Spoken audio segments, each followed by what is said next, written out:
October 25, 1944. An American escort carrier, the USS St. Lo, is sailing peacefully.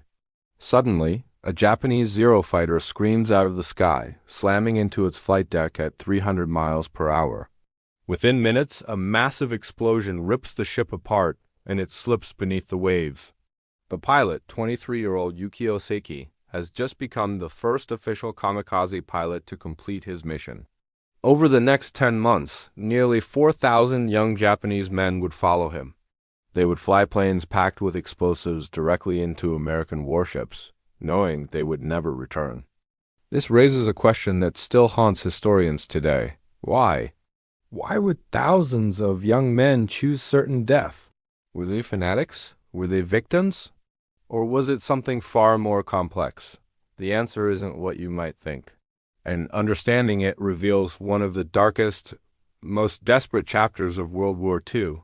By the autumn of 1944, Japan was losing the war catastrophically.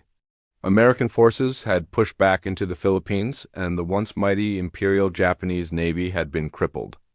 At the Battle of the Philippine Sea, they lost over 600 aircraft in a single day, an event American pilots grimly nicknamed the Great Marianas Turkey Shoot. It was into this hopeless situation that Vice Admiral Takijiro Onishi arrived. He had fewer than 100 operational aircraft to face a massive American fleet. Conventional tactics had failed, time and time again. Onishi made a cold, brutal calculation. Japan's only remaining chance was a weapon that guaranteed a hit: the pilot himself. On October 19, 1944, Onishi gathered his pilots. He proposed the formation of a Divine Wind Special Attack Unit, which the world would soon know as Kamikaze. He told them, "The salvation of our country is now beyond the power of ministers, the general staff, and lowly commanders like myself. It is now up to spirited young men such as you." The name Kamikaze, or Divine Wind, was a powerful symbol, referring to a legendary typhoon that had saved Japan from a Mongol invasion centuries earlier. The message was clear: Japan needed a miracle.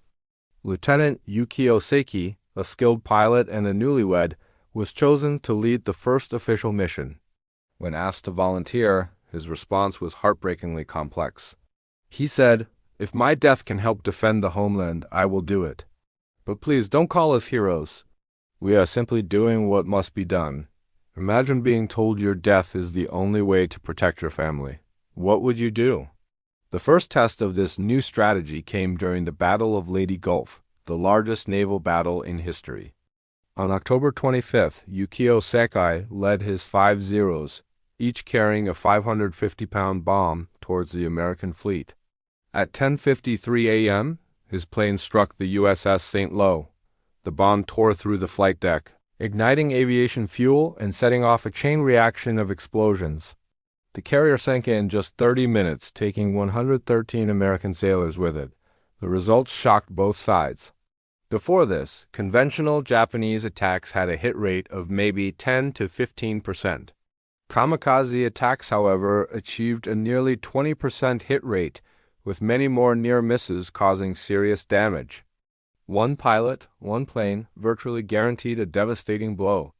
In the first few weeks at Leyte, kamikaze attacks sank 3 U.S. carriers, damaged over 20 more, and killed more than 2,000 American sailors. An American captain wrote, "We could shoot down conventional attackers, but a kamikaze only needs to get through once." It changed everything. What American commanders didn't understand yet was that many of these pilots were not the crazed fanatics seen in propaganda. This wasn't just about strategy. It was about coercion. Is it a rational military tactic if it guarantees your own soldiers' death? Or is it murder by your own command?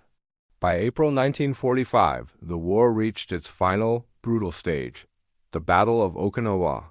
This was the last stop before an invasion of the Japanese mainland.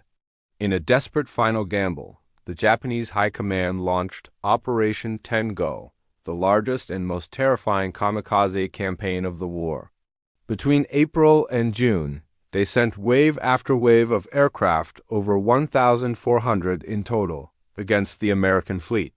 Sometimes 300 planes would attack at once, overwhelming the radar picket ships that formed the first line of defense. The statistics are staggering. At Okinawa, Kamikaze attacks sank 36 American ships, damaged nearly 370 others, and killed almost 5,000 sailors, wounding thousands more. The destroyer USS Laffey became legendary as the ship that would not die after surviving hits from 6 kamikaze aircraft and 4 bombs in just 80 minutes. One seaman on another ship wrote, "You could see the pilot's face as he came at us. Young, maybe 19 or 20, then he was just fire and metal."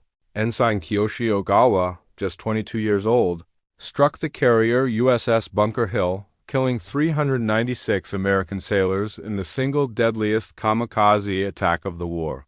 Found in the wreckage was his photo and a poem, like "Cherry blossoms in spring, let us fall clean and radiant."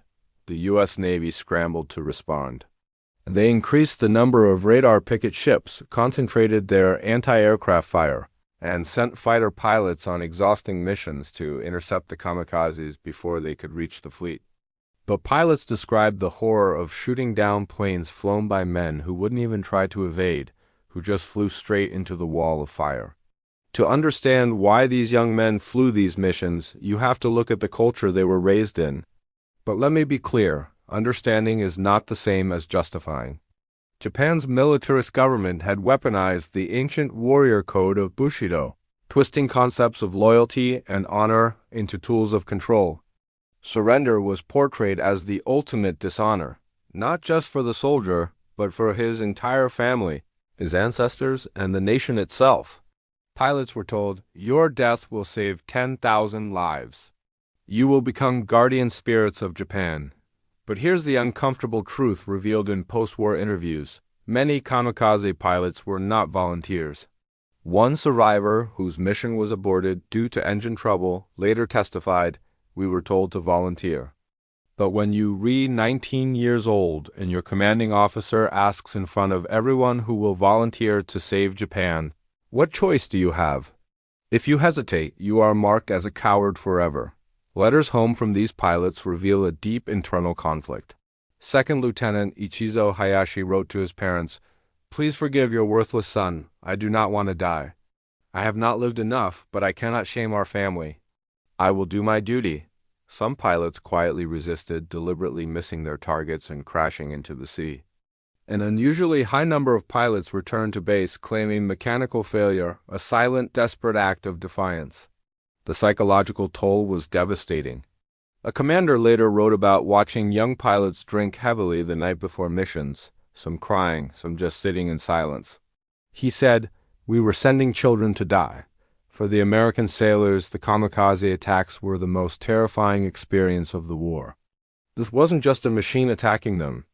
It was a person, another human being who had already chosen to die just to kill them.